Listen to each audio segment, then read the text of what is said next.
saudara, berjumpa lagi bersama saya Elisanti Nia Endo.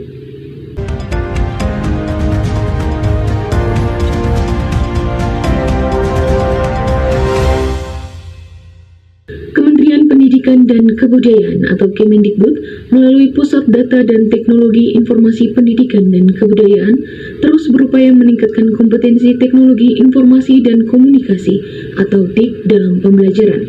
Menteri Pendidikan dan Kebudayaan Nadiem Makarim mengapresiasi program pembelajaran berbasis TIK ini yang dinilai tidak hanya mensinergikan teknologi informasi dalam pembelajaran, namun juga terus bersemangat mengembangkan pembelajaran sesuai dengan kebutuhan peserta didik. Perkembangan TIK yang begitu cepat berpengaruh besar terhadap semua bidang kehidupan manusia, termasuk di bidang pendidikan. TIK merupakan salah satu kekuatan pendorong dalam menciptakan pendidikan yang berkualitas. TIK dapat meningkatkan mutu pembelajaran dan manajemen di sekolah sehingga membantu meningkatkan standar. Singkatnya, pembelajaran dilaksanakan berbasis aneka sumber belajar. Guru tidak lagi menjadi satu-satunya sumber belajar. Di samping itu, berdasarkan prinsip pembelajaran kurikulum, pemanfaatan TIK dapat meningkatkan efisiensi dan efektivitas pembelajaran. Oleh karena itu, penting sekali bagi guru menggunakan TIK dalam pembelajaran, mulai dari tahap perencanaan, pelaksanaan, dan penilaian hasil belajar.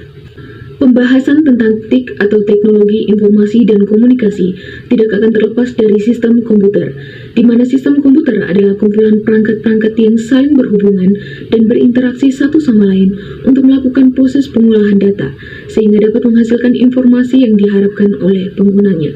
Perangkat yang terdapat dalam sistem komputer diantaranya hardware, software, dan brainware. Perangkat tersebut memiliki fungsinya masing-masing pada sistem komputer. Pada saat beroperasi pun, ketiganya saling bergantung satu sama lain untuk mendukung. Seperti halnya hardware tidak dapat berinteraksi dengan brainware tanpa adanya software, dan juga sebaliknya. Hardware atau biasa disebut juga dengan perangkat keras adalah suatu perangkat elektronik yang ada pada komputer. Biasanya dilihat secara kasat mata atau disentuh secara fisik. Kemudian software atau perangkat lunak adalah kumpulan data elektronik yang disimpan atau diatur oleh komputer. Data elektronik yang disimpan komputer dapat berupa program yang digunakan untuk menjalankan suatu perintah. Di antaranya yaitu perangkat input, perangkat proses, dan perangkat output. Kemudian yang ketiga adalah brainware. Brainware adalah orang yang menggunakan atau mengoperasikan sebuah perangkat komputer. Brainware sering juga disebut sebagai perangkat intelektual yang memakai atau yang menjalani kemampuan hardware ataupun software. Pada intinya, sistem komputer adalah perangkat-perangkat komputer yang saling berinteraksi satu sama lain, bertukar data dan menghasilkan sebuah informasi yang diharapkan penggunanya.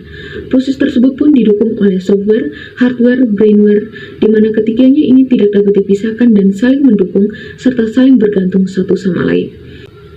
Kemudian contoh dari aplikasi yang digunakan dalam sistem komputer adalah Microsoft Word. Microsoft Word merupakan perangkat aplikasi dari Microsoft Office yang biasanya sering digunakan untuk pengolahan teks, pengolahan dokumen, laporan, dan lain sebagainya. Sekarang hampir semua lapisan masyarakat menggunakan komputer, terutama menggunakan aplikasi Microsoft Office Word untuk aktivitasnya seperti halnya guru, siswa, pekerja, pengusaha, dan hampir semuanya menggunakan Microsoft Office Word. Adapun fungsi dari kegunaan Microsoft Word itu sendiri bervariasi atau bermacam-macam tergantung dari isi user atau pemakainya. Contoh fungsi dari Microsoft Word adalah mengedit atau mencetak dokumen. Hal ini menjadi fungsi yang sangat umum yang sudah digunakan oleh khalayak ramai. Akhir kata, saya ingin mengajak kita semua untuk terus meningkatkan kemampuan kita, terutama untuk peka terhadap perkembangan teknologi atau melek teknologi. Karena tidak bisa dipungkiri bahwa teknologi menjadi salah satu modal dasar kehidupan di masa kini, dan pastinya masa yang akan datang. Saya Elisanti Nia Endo, mahasiswi program studi pendidikan guru sekolah dasar STKIP Citra Bakti. Selamat siang dan terima kasih.